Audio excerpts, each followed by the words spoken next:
Damien Hirst, one of the most celebrated and controversial artists of our time.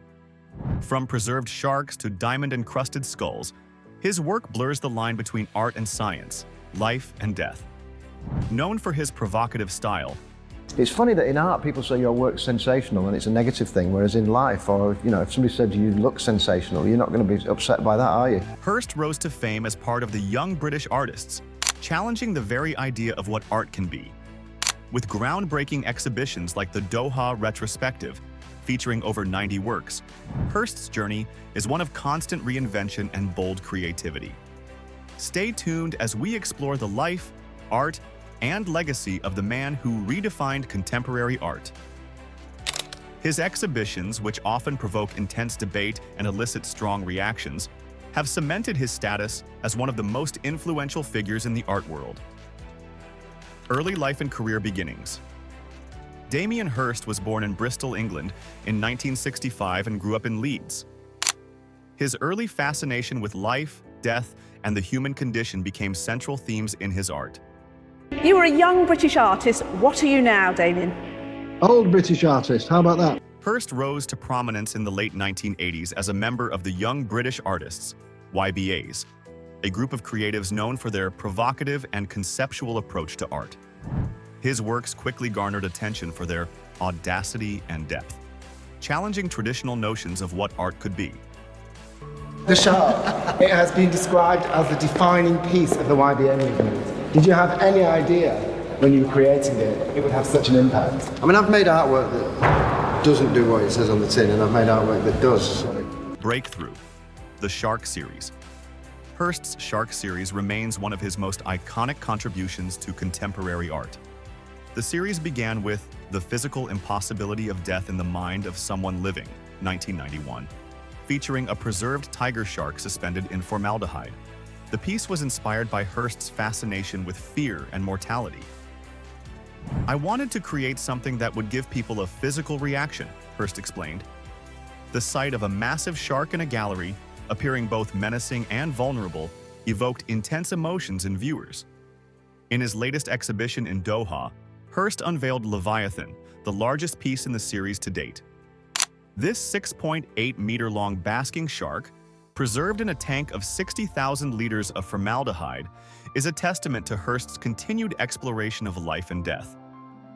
On the inside, looking out, I'm standing in one of the tanks for Damien Hirst's mother and child divided. Happily, there's no formaldehyde. Both the tanks and their normal occupants have to be prepared for their journey to Paris.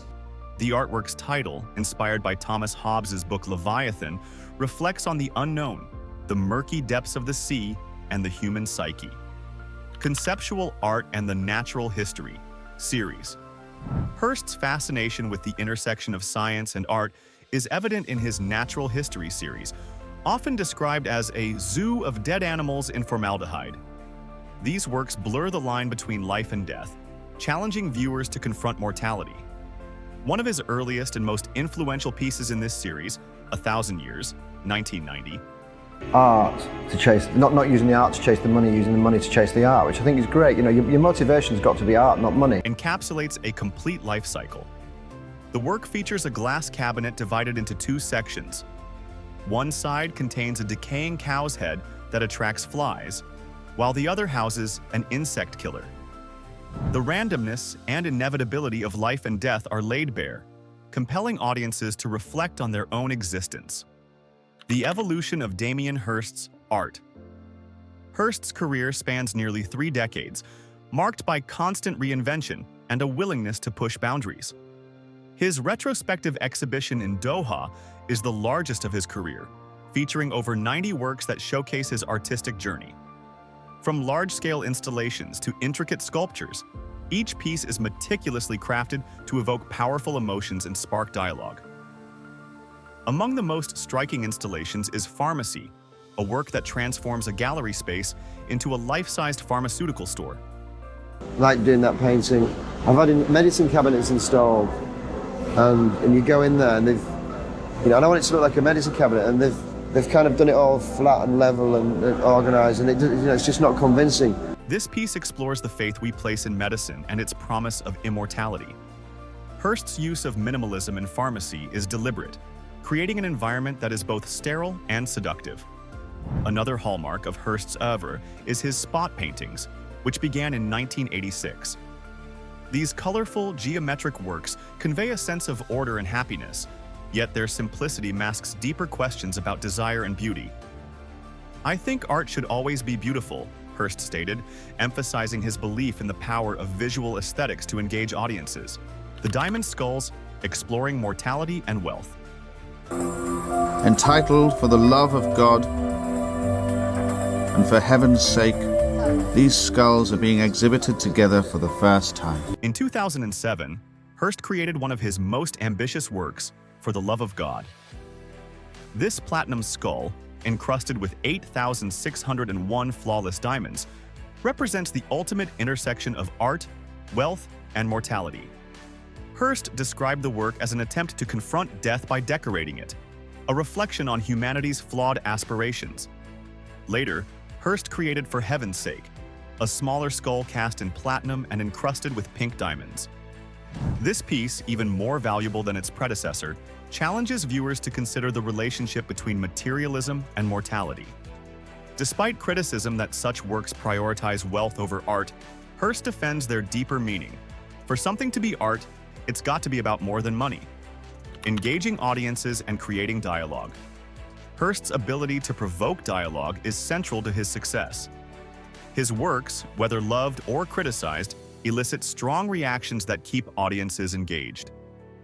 "Mixed feelings are good," Hirst remarked. "If people are discussing it, it means it has energy." The recent exhibition in Doha exemplifies this philosophy. Local students and university groups were invited to experience the artworks firsthand, fostering discussions about the themes of life, death, and belief systems. The impact of Damien Hirst. Damien Hirst's influence extends beyond the art world. His works have entered popular culture, challenging societal norms and encouraging audiences to question their values. By integrating science, philosophy, and aesthetics, Hirst has redefined contemporary art. The Doha retrospective, which drew over 10,000 visitors in its first 2 weeks, is a testament to Hirst's enduring appeal. Reflecting on the exhibition, Hirst expressed pride in his achievements. "It's the best job I've ever done. I hope everybody loves it." Damien Hirst's career is a journey of exploration and innovation. From preserved sharks to diamond-encrusted skulls, his works challenge our perceptions of art and life. Hirst's ability to provoke thought and elicit emotion ensures his place as a cornerstone of contemporary art history. If you enjoyed this biography, don't forget to like and subscribe for more deep dives into the lives and works of iconic artists.